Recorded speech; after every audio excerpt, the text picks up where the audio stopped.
नमस्ते स्कीइंग के दीवानों। क्या आप कभी सोचते हैं कि हम बर्फीले ढलानों पर इतनी रफ्तार से कैसे सरक पाते हैं, या फिर हम इतने आसानी से मोड़ कैसे ले लेते हैं?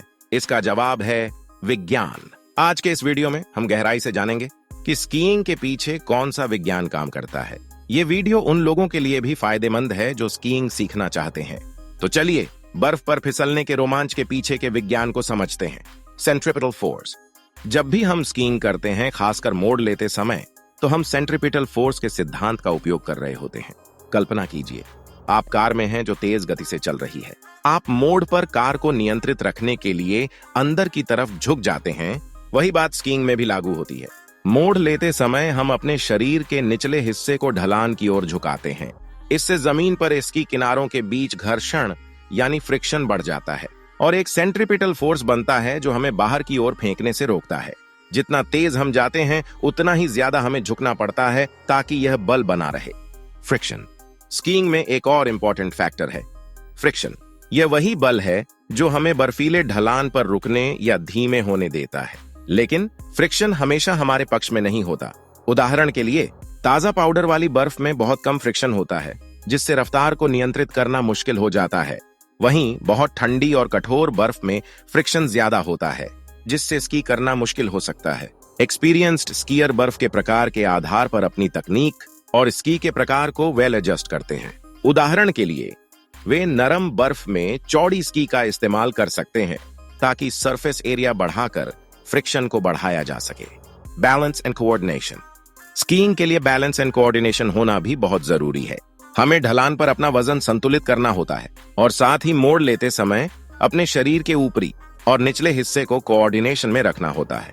स्कीइंग के अर्ली स्टेजेस में संतुलन बनाए रखना सबसे बड़ी चुनौती होती है, लेकिन प्रैक्टिस के साथ आप अपने शरीर के सिग्नल्स को समझना सीख जाते हैं और ढलान पर सहजता से खड़े और घूम सकते हैं। यहाँ कुछ शुरुआती स्कीइंग टिप्स दी गई हैं जो आपको अपना संतुलन बनाए रखने में मदद कर सकती हैं। Lower your centre of gravity. अपने घुटनों को थोड़ा मोड़कर और अपना वजन अपने पैरों के सेंटर में रखकर आप अपना सेंटर ऑफ ग्रेविटी कम करते हैं, जिससे संतुलन बनाए रखना आसान हो जाता है। Keep your shoulders relaxed. कंधों में तनाव होने से आप असंतुलित हो सकते हैं। अपने कंधों को आराम दें और ढलान पर ध्यान केंद्रित रखें। Look ahead. आपके द्वारा देखे जाने वाले स्थान पर जाना आपके शरीर को नेचुरली उस दिशा में ले जाएगा। Start slowly. तेज गति से स्कीइंग करने से पहले धीमी गति से और आसान ढलानों पर अभ्यास करें। Practice and technique. हालांकि स्कीइंग के पीछे का विज्ञान दिलचस्प है, लेकिन असली जादू अभ्यास और तकनीक में निहित है। एक अनुभवी स्की इंस्ट्रक्टर से सीखना या किसी अच्छे ऑनलाइन ट्यूटोरियल को फॉलो करना फायदेमंद होता है। ये आपको बेसिक टेक्निक सिखाएंगे, जैसे कि स्नो प्लाव। यह शुरुआती लोगों के लिए सबसे महत्वपूर्ण तकनीक है।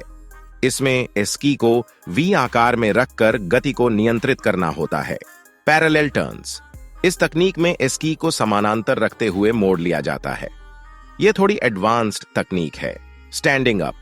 स्कीइंग के दौरान सीधे खड़े रहने की बजाय आपके घुटने थोड़े मुड़े होने चाहिए। इससे आप संतुलन बनाए रख सकते हैं और ढलान पर बेहतर तरीके से रुक सकते हैं। पोल प्लांटिंग। पोल्स का इस्तेमाल संतुलन बनाए रखने और गति को नियंत्रित करने के लिए भी किया जाता है। Safety first. स्कीइंग एक रोमांचकारी खेल है, लेकिन सुरक्षा सर्वोपरि है। हमेशा हेलमेट, गॉगल्स और उचित सुरक्षा पैड पहनें। अपनी क्षमता से अधिक तेज रफ्तार में स्कीइंग न करें और ढलान के नियमों का पालन करें। यदि आप शुरुआत कर रहे हैं तो किसी फ्लैट एरिया में प्रैक्टिस करें और फिर धीरे धीरे ढलान बढ़ाएं। किसी अनुभवी स्कीयर या इंस्ट्रक्टर के साथ जाना भी फायदेमंद होता है। स्कीइंग का आनंद लें। स्कीइंग सिर्फ एक खेल नहीं है, यह एक कला है और कला में महारत हासिल करने के लिए समय और अभ्यास लगता है। इस वीडियो में हमने स्कीइंग के पीछे के विज्ञान के बारे में कुछ बुनियादी बातें सीखी। अगर आप स्कीइंग सीखना चाहते हैं तो धैर्य रखें, अभ्यास करते रहें और सबसे महत्वपूर्ण बात, स्कीइंग का आनंद लें। लाइक करें, शेयर करें और हमारे चैनल को सब्सक्राइब करें ताकि आप रोमांचक और जानकारीपूर्ण वीडियो मिस ना करें। मिलते हैं अगली वीडियो में एक और रोमांचक विषय के साथ। धन्यवाद।